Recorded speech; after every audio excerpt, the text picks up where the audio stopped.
Guys, we're back. Yeah. We're back. Hey! So Man, I'm the sorry. warm-ups that we're doing for this show just keep getting worse and worse, I think.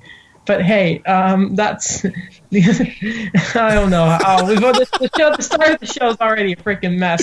Anyway, lads, we're here to talk about Miracle, the 2004 Disney film based off the 1980 Winter Olympics, where, of course, the United States would upset and win gold, beating the Czechs, the Russian, or the Soviet Union, as I should say, and the Finns, coming back in every single one of these games. And I think this might be Mike Babcock's favorite movie. Why? See, I had to say, I was kind of when I first started watching the movie, I had the same thought. Now, you asked why, Daniel?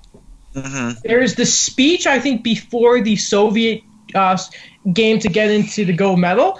That's when we get there, we're going to talk about it. But I thought I'd start off, guys, before we get into the movie itself. I want to read you the roster of the Miracle on Ice team. There's a reason I want to talk about it. Of course, goalie Jim Craig, 21 years old.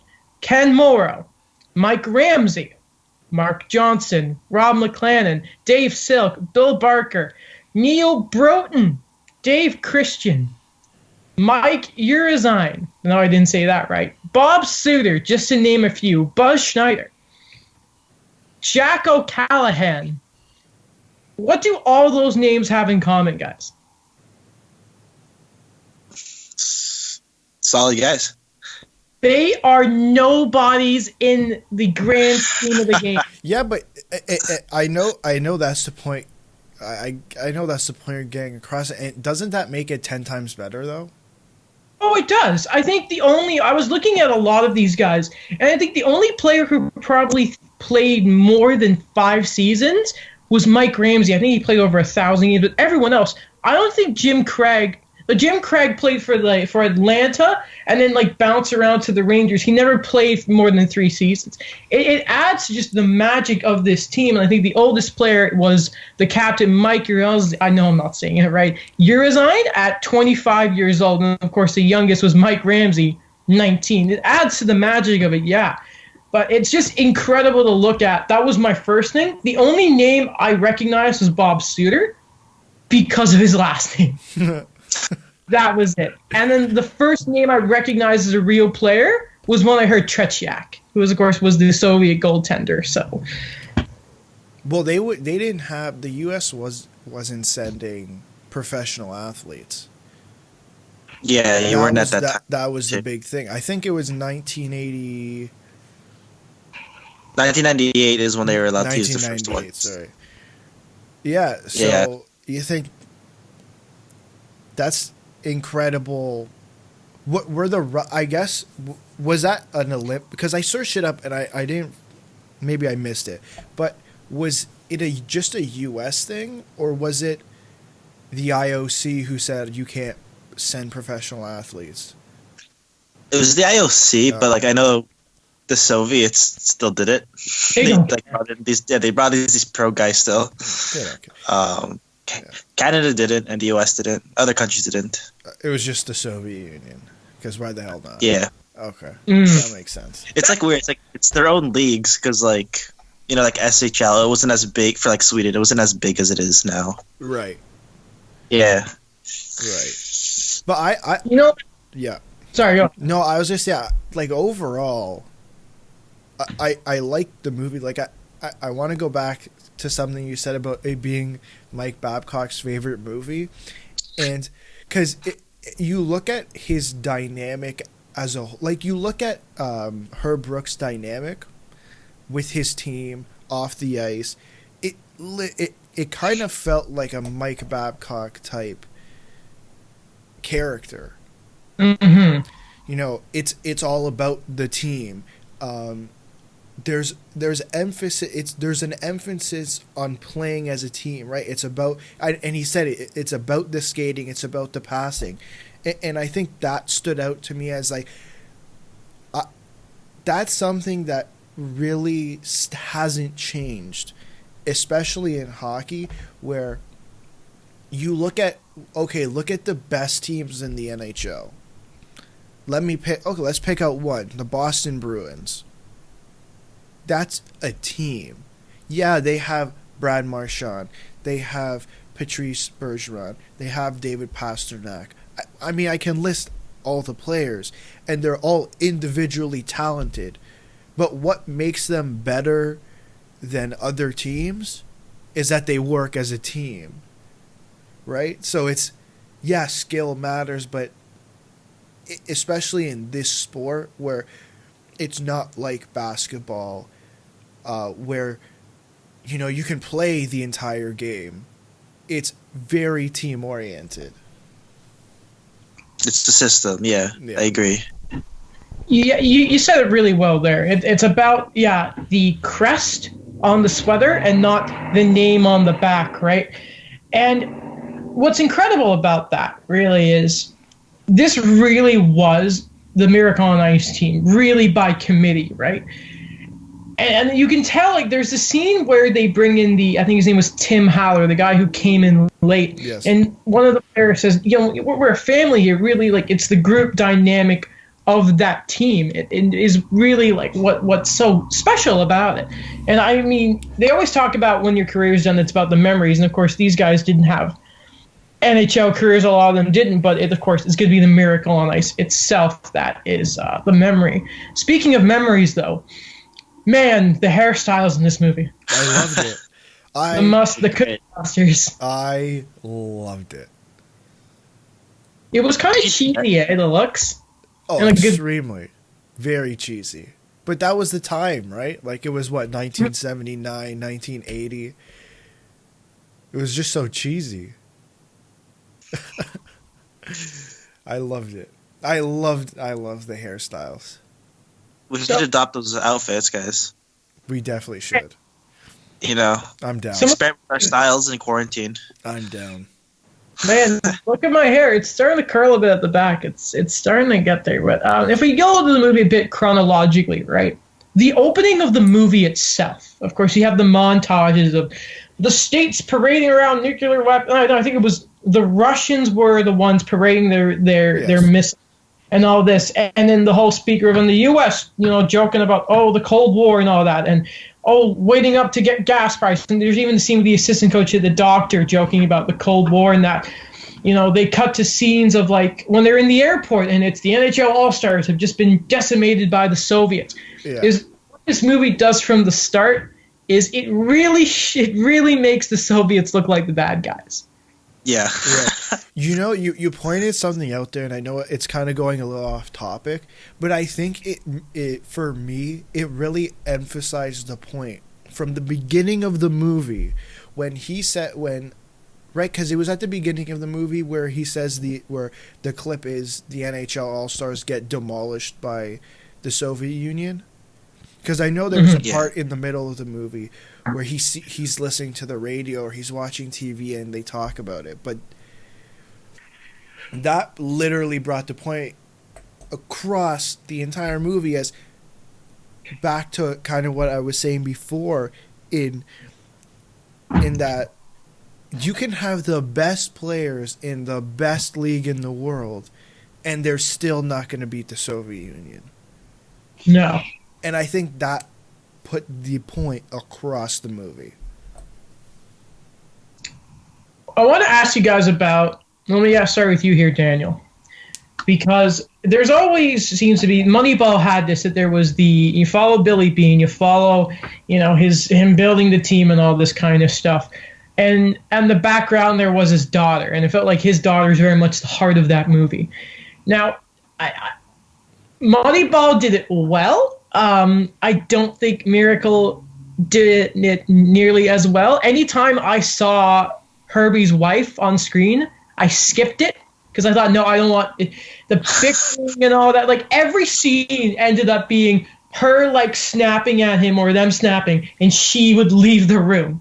I just kept, it was just the worst thing, Daniel. Tell me about these marital issues that I want out of my movie. Oh, man. I don't know why I'm the expert for that. No, I'm kidding. But I don't know. It added, they tried to, it works sometimes. Moneyball really did it well, but, you have to add that emotional element, that, some tension, I think. in it, but yeah, it was kind of flat. Like that was kind of the one thing with this movie. Don't question my love for you. Storms out the room. You know, the thing with, I think, Moneyball. Okay, I look at the movie.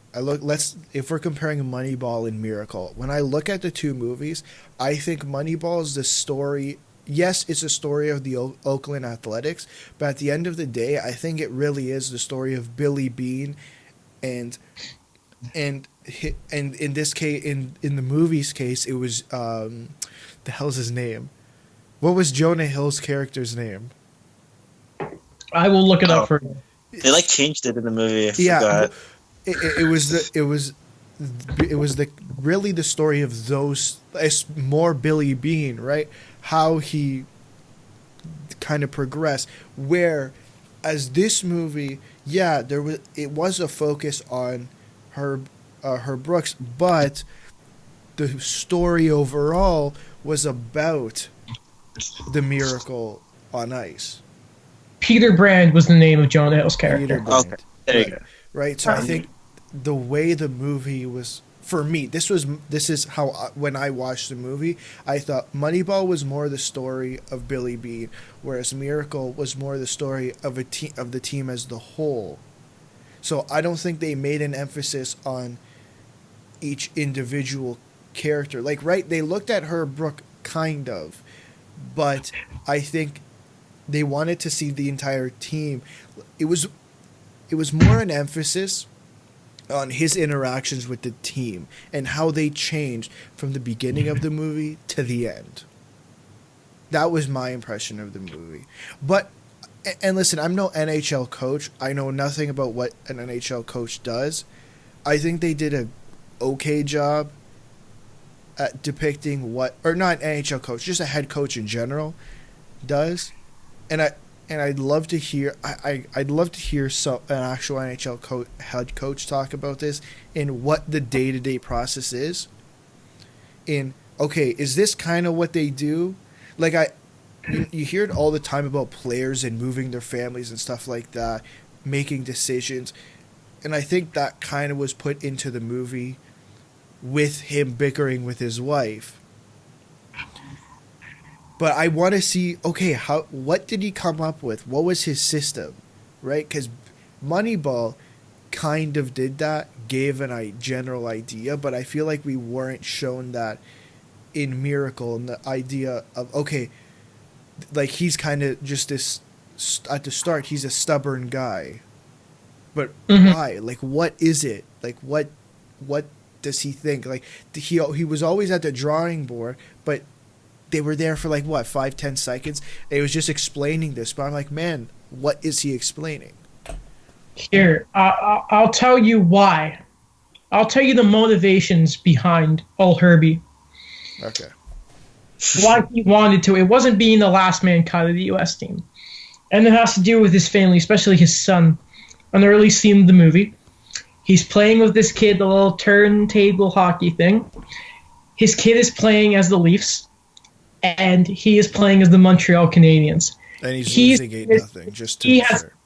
Failed as a father because his son is a Leafs fan. By the way, this is the end of the 70s where the Habs were the best team in history. But let's start losing 6-0 to the Leafs. Anyway, though, shall we continue? What do you guys think of when they were... I really thought that this movie did a really good job of showing the worst parts of hockey. And especially when they first make the team and you see the NCAA rivalry. And, the guy who got cheap shot, I think it was... hold on, I have the exact cast up here. It was Jack O'Callahan. And of course, he has that scene of I want to win a national championship. This guy who's on the team got me thrown out of game, and he throws the dirty hit. The team's there's a fight in practice and that, and you can see that Herbie says, "Let them fight," and then waits for it to be over and says, "Hey, dickhead, leave it at the door." I thought that was he has the line monkeys fighting over a football is what it looked like to him. Yeah. It really made hockey look bad there, in my opinion. It was realistic, but it made it look really bad. Question: does it make hockey look bad? Not that You said it was the worst parts of hockey. Is that what you said? That's one of the yeah. I think overall the movie showed the worst parts of hockey. Do you think it showed the worst parts of hockey now? Because that's what we consider the worst parts of hockey. But in 1979, even in 2004, when this movie was made, I don't think people were thinking that. I'm not saying you're wrong. I'm just if when the movie was made, considering the time period it took place, I don't necessarily think people were thinking that. But I agree with you. It shows a side of hockey that for me isn't the reason like I watch hockey. Daniel, what about you? What did you think of that whole scene, especially looking at Jack O'Callahan, who of course was a piece of crap from Boston University? I don't know. It's kind of something Alex said. It's something you don't really like think about. But I think I mentioned before I watched Ice Guardians, that documentary, and it kind of like talk about that how you kind of don't think about I'm going to go to the game for this, but these things kind of happen, like these cheap shots. All these things, they said, like when they're going this fast on the ice, tempers flare, there's that adrenaline. People are going to do these type of things. And I think it was kind of an interesting dynamic I found from the movie. You don't think about these, I guess like for us, we don't think about these NCAA rivalries because we're not exposed to it as much. But the fact that like they added there, I liked it. I didn't like the situation, but I like that they added that. You guys have to think about this too for the movie. Boston, in NCAA rivalries are, especially in hockey and that whole college circuit, apparently they're very vicious because you technically can't fight in the NCAA, but man, those college guys are, they play hard, and we should pay more attention to the NCAA. We've talked about this before, especially in the Moneyball episode. For sure. Hang on. I wanted to, another part, by the way, when they were talking, going more towards showing the Soviets and how they were the worst people ever in this movie. When the assistant coach and the doctor in the gas station, again, there's the long lines, and you hear over the radio about the Soviets testing their nuclear weapons. And then, again, I think it's right after that is when there's the TV scene of them hearing at the NHL All-Stars getting messed up. But I want to go to the Norwegian-American game. Of course, ends up in a 3-3 tie. Most of the American players are talking about how they have hot dates afterwards. And I think this is my favorite scene of the movie. And again, this isn't just like, this is something in sports I think happens a lot, but I don't really talk about. That bag skate was gruesome. My dear God. Driving on the ice on your hands and knees. That was terrible. And the acting was up and down in this movie. But the guy who plays the assistant coach, you could tell it was killing him to blow that whistle. Yeah, for sure. Man. I mean... Oh, yeah, Craig Patrick, was that his name? Yeah, Greg Patrick, yeah. Do you know he was the GM of Pittsburgh when they got Malkin, Crosby, and Fleury? No, really? Yeah. Random fact. I mean, he doesn't have his job anymore, but... No. Yeah, that was an interesting scene because all it took and when it happened I laughed, but I don't necessarily think it was funny. All it took was for a guy to say he said his name and what team he played for, and everyone was talking about their college. That guy he said he's playing for the United States. He was just yelling something out, hoping it would end. He wasn't thinking about that. No, absolutely not. He was thinking about that. He was not. I'm an American guy. But he plays for the United States, and that was it. I thought, and it's funny because I think that's the point he was trying to get across the entire time. And I think they finally got it. And I think for me, that's when the movie changed. Because there was a progression in the player's mentality, whereas you see in the when they're playing Norway, they were all staring in the stands, which is what, like, if you've ever seen Letterkenny, that's literally what they talk about during beer league. it's kind of the expectation of these players. I don't know what happens on NHL benches. They could be talking about it too. We just don't really know. And he's like, no, that's not the mentality that we're gonna have for this tournament. And not only do you see a mentality change from the players' perspectives, but I think you see a mentality change from Herb Brooks' perspective too. And like he kind of, I guess it would be as the movie goes along, he gets a little more emotional. Like you can see he really doesn't want to cut a player because they've all changed. And I think if you go back to the beginning of the movie, I don't think he'd care. No, he had his roster set the first day. Meanwhile, you look forward to the last man cut scene, especially, and the emotion takes her in when O'Callaghan has the injury before the tournament, especially. I want to ask both of you guys, because I think it was after that Norway game that Herbie makes the point of winning on talent alone. And I don't think there are two better people I can ask this question to. But what went through your two's heads, starting with you, Daniel, when you heard the coach say, you can't win on talent alone? I thought of the New Jersey Devils, to be honest. That's not where I was going with this. I know exactly where you're going with this. But anyway, the Devils, all right, tell me about that then.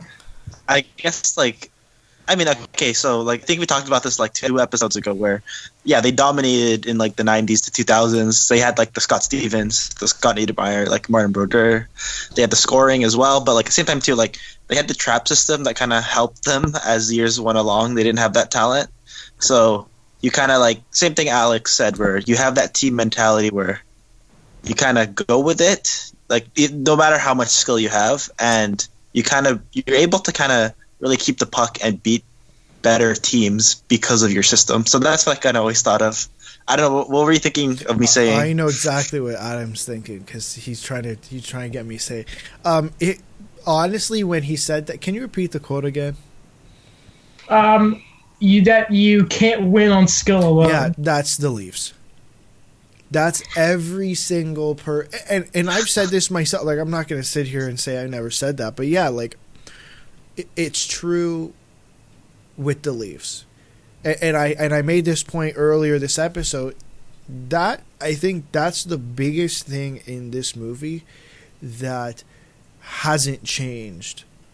Right? You look at the mentality of the players. When you're going to play at the Olympics, you don't have that mentality anymore. When a coach is coaching a team, he still has that same mentality where it's not just the skill.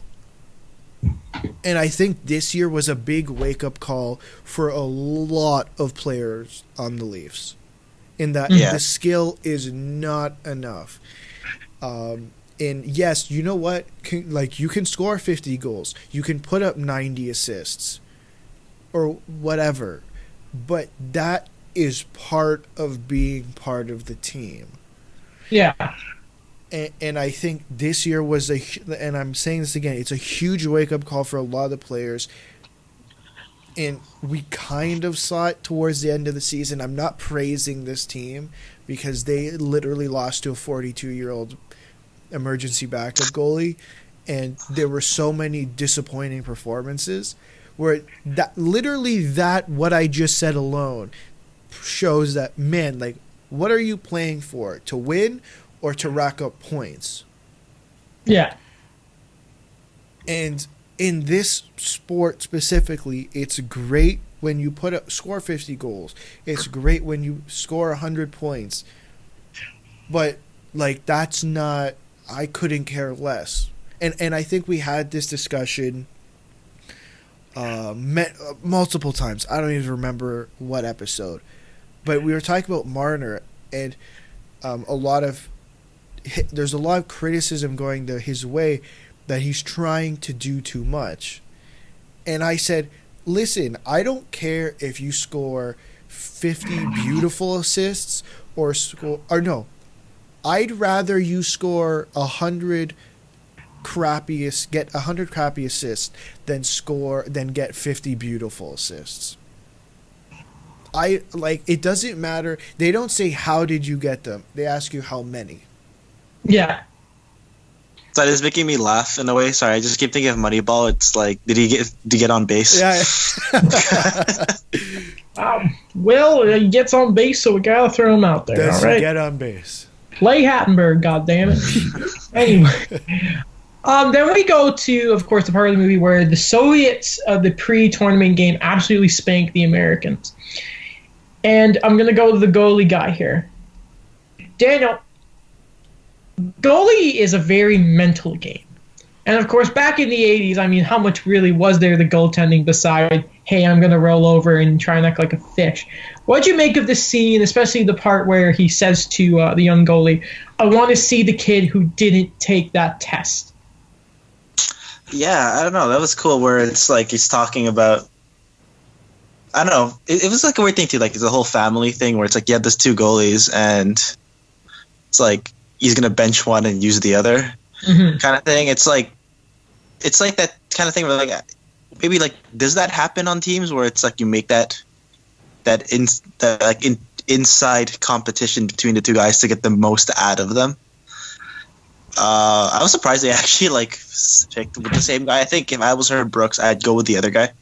Yeah. I have like 10-3, man. That's pretty insane. Hey, fair enough. And then also in this injury, in that game, there was the O'Callaghan injury. And I said the acting was up and down, but that scene where Herbie goes to talk to O'Callaghan and he's on, he's laying down, he's playing with his leg and that, and like the look on his face there, it's, there's something, I look at voice actors a lot and I think, wow, all these guys have to go with is their voice, right? And it's so special. And that guy, I don't know his name, so let me get his exact name up here, but he did such a good job. Michael Mantuccio did such a good job of not actually saying anything, but just conveying like the heartbreak he is, and eventually still gets the vote of confidence. And he ends up playing against the Soviets and all that huge goal there. But I said earlier that I thought this is probably Mike Babcock's favorite movie, gentlemen. And that's because in that pregame speech, there's a few lines when he's like, listen, hold on. Let me just get it ready here. That great moments come from great opportunities. It's your time. Like, everything he was saying, I was like, my dear God, this is Mike Babcock. He must watch it before every game. It's our time. Yep, opportunities here, boys. Let's go. It's your time. Let's go. I couldn't be the only one thinking that. Well, no, so I can't get over that impression. I'm working on it. It should be like one every episode. Last week it was on Sunday was Kyle Dubas. Today it's Mike Babcock. I can't wait to find out who he's going to be next episode. Mark Bishop. Have you ever seen the impression I did of him, actually? I haven't. We have to hear it. I'm going to send that to you. He's gonna say, we're not going to mortgage the future, okay? I put in one of my HFR ones, actually.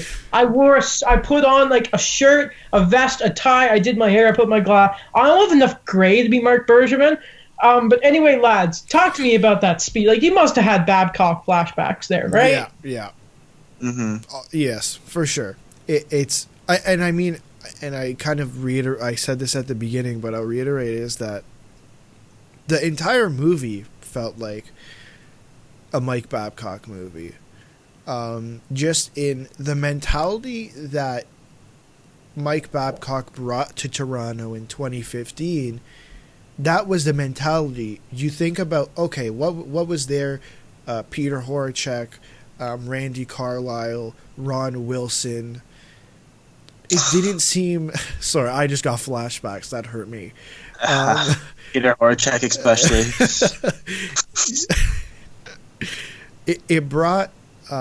it was that mentality in where this needs to be a team. This isn't individual players trying to score points.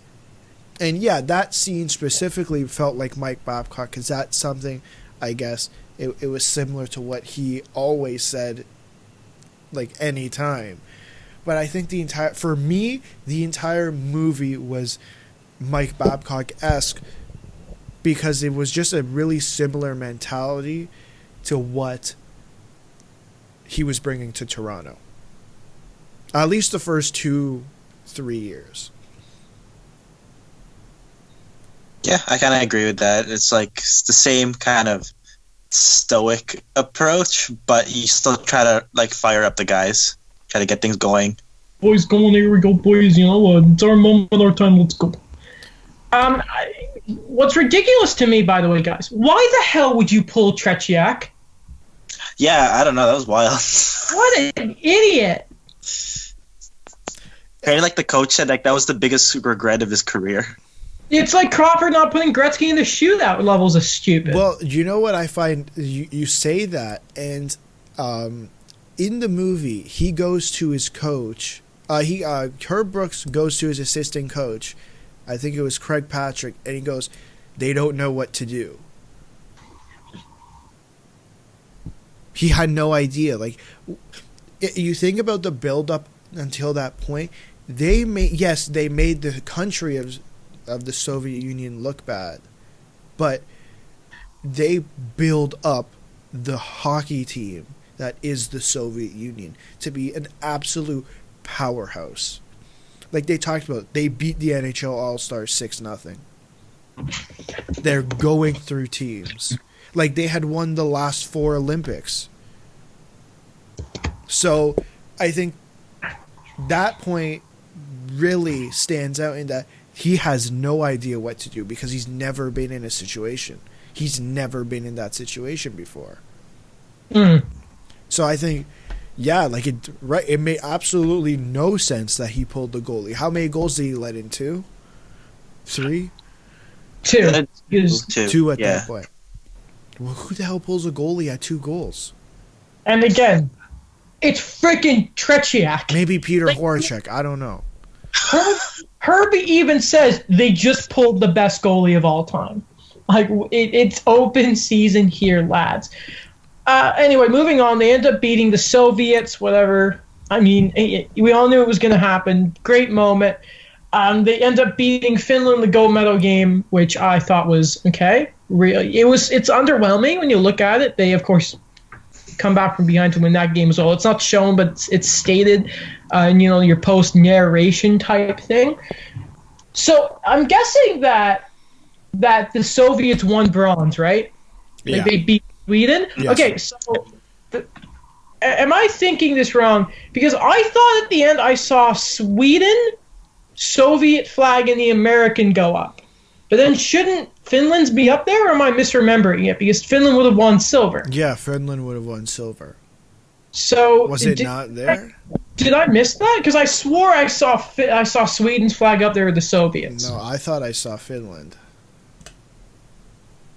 You know what? I'll figure it out. But I don't know. There's just something in my head. But anyway, lads, both of your final thoughts on this movie. This little Disney fairy tale movie. I know, it's a great self-contained, like, feel-good movie. That's why I picked it for this week. Because we were talking about so much about like NCAA guys. I'm like, oh yeah, Miracle. I remember watching that like years ago, and I thought it was great. I remember just a lot of hype for it. When I was a kid, I didn't think of anything of it when it came out. I remember thinking like, wait, like why is there a hockey movie on the US? Yeah. You know why it was like that? Okay, so I just searched this up. I'm sorry. I'm just going back to what Adam was saying. You saw what? You saw United States, Soviet, and Sweden? Yeah. Okay, you know why that was the case? I think they obviously changed something, because I searched up ice hockey at the 1980 Winter Olympics. Champion, United States. Runner-up, Soviet Union. Third place, Sweden. Oh, I think no, it's because I don't know if this is correct, but I remember they used to do this for international hockey, like the Canada Cup as well, where they didn't have like the same format we have now, where you have like those three guys, and then you win silver by losing in the gold medal game. It was based on your rankings of how you did throughout the tournament. I don't know how I feel about that. Like Okay. they don't. They used to do that. I remember for Oh, Canada. I see it here. Yeah, so United. So, this is what it says: the top two teams from each group play the top two teams from the other group once. Points from the Points from the previous games against their own group. What is this? Yeah, they used to always do that for international hockey. I remember. I'm guessing the Soviets only lost one game, and it was against the Americans. Yeah. All right. What? This is the most confusing system. Alex, final thoughts on the movie then. I really liked it. Yeah. I thought it was a good movie. You know, the one thing I guess I didn't bring up earlier is I don't know if you noticed this, but it was just me. Sometimes when they showed them skating, I felt like they slowed it down. Yeah. I Either expected them to use more footage of the game itself, but I mean, like, it's really funny. Of course, they weren't going to show the actor's face when they were skating, because it wasn't them, but... right. No, but just they looked like slower. I mean, I guess that helped. Maybe I'm used to watching Connor McDavid and like Elias Pettersson and all these guys who skate like absolute beasts. To see them what it actually looked like. I mean, it kind of looked a little slow. The shaky cam doesn't help either. No. But other than that, like I liked the movie. I think it brought a point for me. Like I watched that movie. I don't know why, but it really got the point across to me about hockey and really how much has changed, but also how there are things that literally have not changed since 1980, and that's like 40 years ago, right? So it's nice to see. Like I think for me, there's not a whole lot out there to go to, like the opportunity to go and watch older games. Like now, because there's literally no sports, they have older games on. Like they had the 3 OT game against Ottawa, the Leafs versus Ottawa. I think they had the Canadiens versus the Bruins. They had other older games too, right? So it's nice to see, wow, like this is what kind of hockey was like. Even if you go back, the Ottawa game I was talking about, like, damn, hockey looks different now. Oh, yeah. Like, damn. Well, I guess to finish us off here, I was thinking by the way, I'm wearing my World Cup of Hockey Team Canada jersey here, Yeah. because at the end of the day, yeah, Miracle on Ice is great, but 2010 was better. Don't mind me. I I mean, know we were wearing hockey jerseys today. I know. I didn't get the memo, guys. The last next time. I just thought that, you know what, we're Eastern Conference fans of hockey teams, so we don't care about I don't care about the Canucks. Why would I? So I thought, like, even if we're talking about the Soviets and the Americans, we should always remember that in the end, let's go Canada is the most important thing. And I don't think I need to tell you whose name's on the back of this jersey. I wonder who. It's Carey. Riley. Is it Nathan Horton? No, it's Carey Price. Isn't he American? Is Nathan Horton? No, it's Canadian. Also, I just want to read you guys some stats here. I'm looking at Martin Brodeur. It's really weird. I don't see a single Conn Smythe trophy.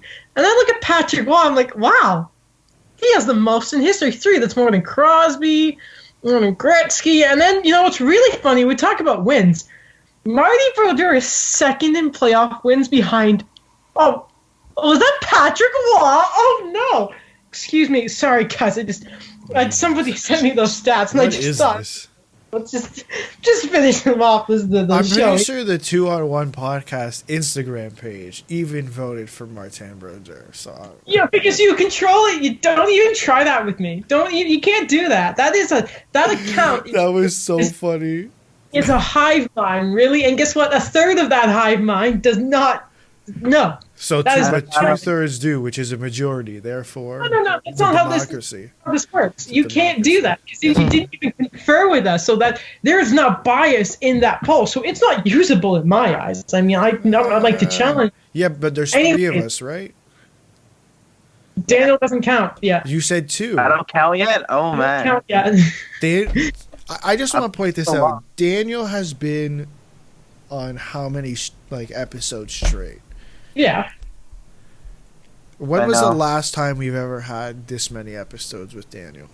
Never. Okay. Weren't you, Daniel? What were you on? Like 2-3 episodes before all of this? You were on the one we recorded and we did like a trade deadline with hockey cards. That was at Yeah. the RCC. Yeah, he was on the one when I think Mitch Marner signed too.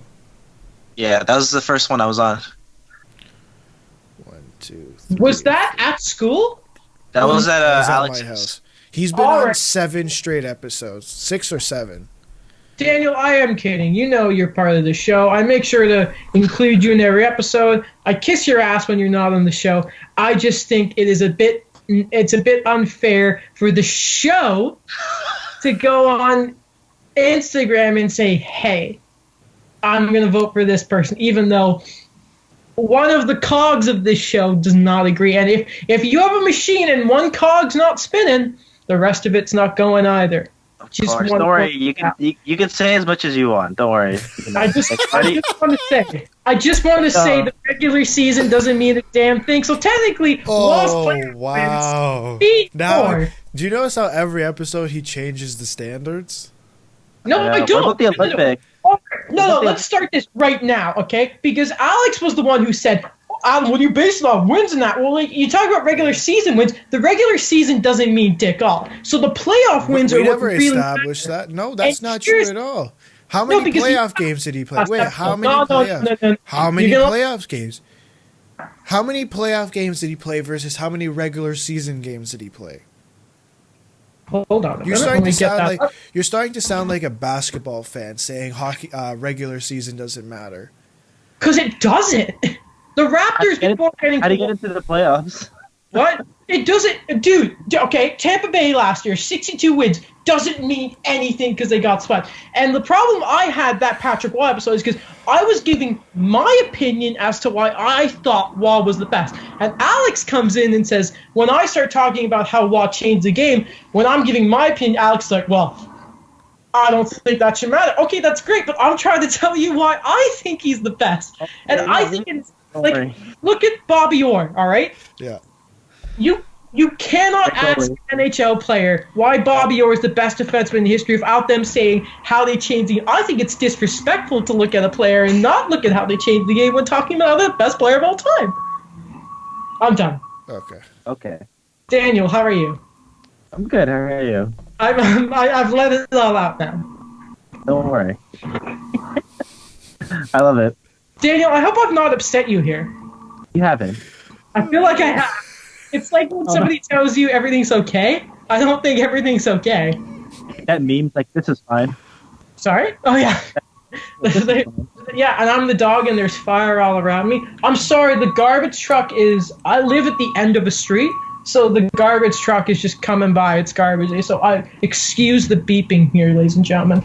Luckily, it's the end of the show. Thank God, because after that tirade, I might be the reason we lose a few listeners there. But anyway, this guy cannot freaking turn properly. Like, can I just... For the video, I'm sorry, people are like, what's he doing here?